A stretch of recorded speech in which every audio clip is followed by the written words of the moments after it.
പാഠം 752. സർക്കാർ ആപ്പീസിൽ പാടില്ലാത്തത്.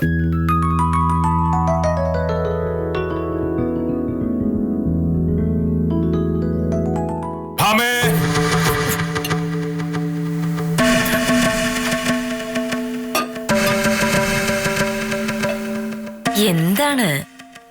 എനിക്കിന്ന് രാവിലെ 10 മണിക്ക് താലൂക്ക് ഓഫീസിലെത്തണം. അതുകൊണ്ട് പതിവിലും 10 മിനിറ്റ് നേരത്തെ ഇറങ്ങണം ഞാൻ നിന്നോട് പറഞ്ഞല്ലേ? ഓ, പറഞ്ഞു. എന്നിട്ട് നീ എന്റെ ഷർട്ട് മുടി തയ്ച്ചു വെക്കാത്തെന്താ? ഇത്ര ഉണ്ടായിരുന്നുള്ളൂ, ഞാനിത് ഇപ്പൊ തേച്ചു തരാം എന്ന് പറഞ്ഞ പോലല്ലോ. എനിക്കിന്ന് നേരത്തെ ഇറങ്ങിയേ പറ്റൂ.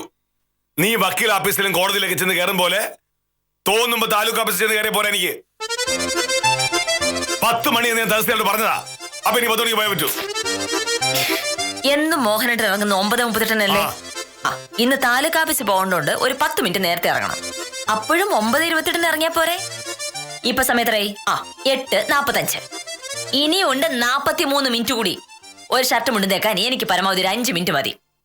ഇങ്ങനെ കണക്കുറയൊക്കെ നോക്കുന്ന കാര്യമില്ല പാമേ. നിനക്ക് രാവിലെ എഴുന്നേറ്റപ്പോ തന്നെ ഈ ഷർട്ട് മുണ്ട് തേച്ചാലും നേരത്തെ കുഴപ്പം. അയ്യേടാ, രാവിലെ എഴുന്നേറ്റപ്പോ തന്നെ ഞാൻ വെറുതെ ഇവിടെ കയറി കുത്തിരിക്കായിരുന്നല്ലോ. മോനേട്ടാ, എനിക്ക് മോഹനേട്ടൻ ഈ ഷർട്ട് മുണ്ട് തേച്ചാൽ മാത്രം പോരാ. വേറെ 1500 പണിയുണ്ട് ഇവിടെ കിടക്കുന്നത്. ഷർട്ട് മുണ്ട് എടുത്തിട്ട് ഊൺമുറി വന്ന് ഭാമേ കാപ്പി എന്ന് പറയുമ്പോ മോഹനേട്ടാ ഒരു 5 മിനിറ്റ് കൂടി എന്ന് പറഞ്ഞിട്ടുണ്ടെങ്കിൽ മോഹനേട്ടൻ അപ്പൊ സഹിക്കൂ?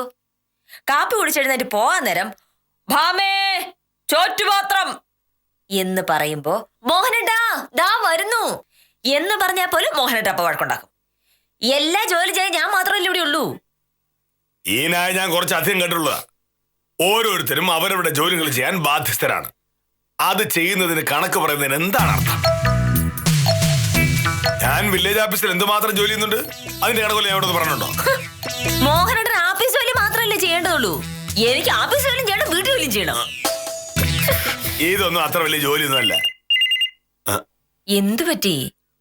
ഞാൻ രാവിലെ 10 മണിക്ക് താലൂക്ക് ഓഫീസിലെത്തി തഹസിൽദാരെ കണ്ട് വില്ലേജ് ഓഫീസിലേക്ക് എത്തുമ്പോഴേക്കും 11 മണിയാവും. ശിശുപാലനും കാഞ്ചനയ്ക്കും സ്വയംപ്രഭയ്ക്കും ഒക്കെ തോന്നിയതുപോലെ ചെയ്യാൻ 1 മണിക്കൂർ സമയം കിട്ടും. എന്തേ മോനട്ടാ? ഒരു സർക്കാർ ഓഫീസിൽ വെച്ച് ഇന്ന് വരെ ആരും ചെയ്യാൻ ധൈര്യപ്പെടാത്ത ഒരു കാര്യമാണ് അവർ ചെയ്യാൻ പോകുന്നത്. അതെന്താ കാര്യ? പെണ്ണ് കാണൽ. പെണ്ണാണല്ലോ. സ്വയംപ്രഭയെ പെണ്ണ് കാണാൻ ഒരു സേതുമാധവൻ വരുന്നു. എനിക്ക് മനസ്സിലായില്ല. ഇതിൽ മനസ്സിലാക്കാതിരിക്കുന്നു. ഏതോ ഒരു സേതുമാധവന് സ്വയംപ്രഭയെ പെണ്ണ് കാണണം. ഇന്ന് ഒരൊറ്റ ദിവസമേ അയാൾക്ക് സമയമുള്ളൂ. പക്ഷേ പെണ്ണ് കാണലിന് വേണ്ടി ഒരു ദിവസം ലീവ് എടുക്കാൻ സ്വയംപ്രഭയ്ക്ക് വയ്യ. അതുകൊണ്ട് പെണ്ണ് കാണൽ വില്ലേജ് ഓഫീസിലാക്കാമെന്ന് അവർക്ക് കൂടി തീരുമാനിച്ചു. അതാണ് ശിശുപാൽ ഇന്നലെ അങ്ങനെ ഒരു നമ്പർ ഇറക്കി നോക്കിയത്. ഇന്ന് രാവിലെ വീണ്ടും വിളിച്ചതും അതിന് തന്നെയാണ്. ഞാൻ നേരത്തെ എങ്ങാനും ചെന്ന് കയറി കൊടുത്ത് അവരെ കള്ളി പൊളിയല്ലോ.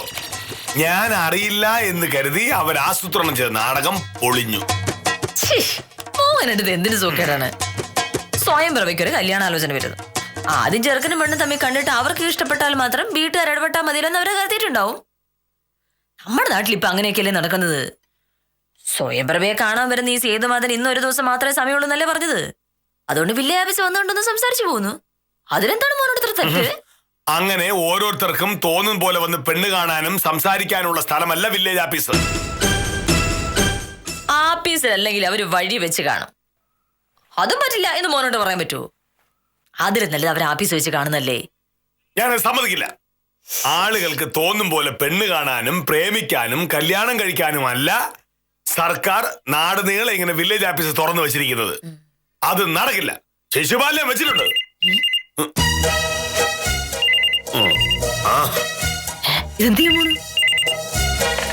ഹലോ, അതെ ആരാ? നമസ്കാരം സാർ. ഞാന് താലൂക്ക് ഓഫീസിലേക്ക് പുറപ്പെടാൻ തുടങ്ങിയായിരുന്നു.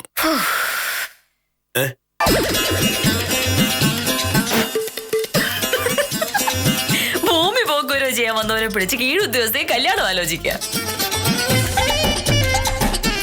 ഇങ്ങനൊരു സംഭവം ലോകത്ത് തന്നെ ആദ്യമായിട്ടായിരിക്കും.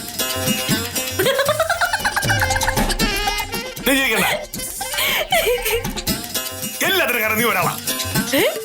എന്റെ മാനം പോലെ സമാനപ്പെടുത്തോളാം. ഞാനോ? ഞാൻ എന്ത് ചെയ്തു മോനട്ടാ? വെറുതെ അങ്ങാടി തോറ്റത്തിന് അമ്മയുടെ നെഞ്ചത്ത് എന്ന് പറഞ്ഞ പോലെ വഴക്കിന് വരില്ലേ എന്നോട്. നീ ഒരാൾ കാരണമാണ് ഞാൻ അവരോട് സൗഹൃദത്തിലൊക്കെ പെരുമാറിയത്. സ്വയംപ്രഭ പെണ്ണ് കാണാൻ ആഫീസിൽ വരുന്നതിൽ ഒരു തെറ്റുമില്ലെന്ന് നീ അല്ലേ എന്നോട് പറഞ്ഞത്?